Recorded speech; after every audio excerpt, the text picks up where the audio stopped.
you about what we're going to talk, I have a question for you. Have you ever asked yourself how Charlie Chaplin, maybe even Mr. Bean, could make us laugh without saying a word? Maybe some will say the funny music on the video, right? But the majority will say the body language.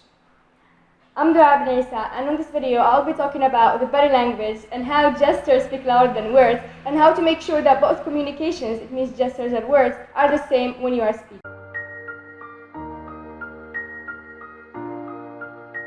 The body language are those movements that you do while you're speaking. For example, if you want to say hi to someone, so you move your hand like hi. Or maybe if you agree with something, so you already know it means yes. Or if you disagree, so you move your head like no.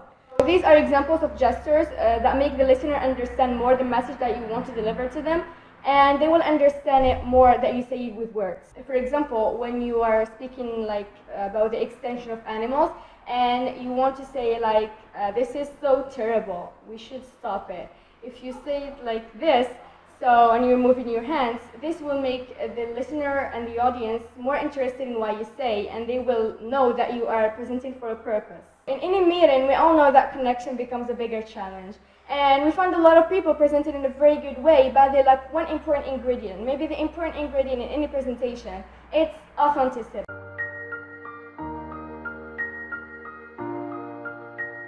So when you are communicating, I advise you to contemplate and have in mind those gestures that will help you to deliver with your message with authenticity. First, we have size up your situation by using your hands to express how much news you share. For example, if you want to say, this is a serious matter that should be fought, if you say it with your body language, the audience will know that you are interested and you want to carry out and implement what you're saying. But if you was like, this is so terrible, we should stop it, if you say it like this, they will just know that you don't want to speak and you are forced to be there. Second, we have feel the emotion.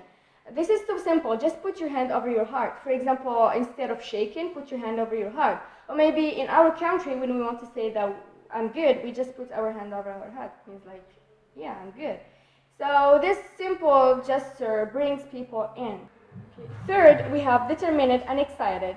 Just some simple movement to convey the emotion of the moment. For example, we found a lot of athletes doing this before they start the game. It's just to motivate themselves and feel the moment. The fourth one and the last one is compare and contrast. You should use your hand to separate and categorize two options, this one and this one, or maybe this one or this one.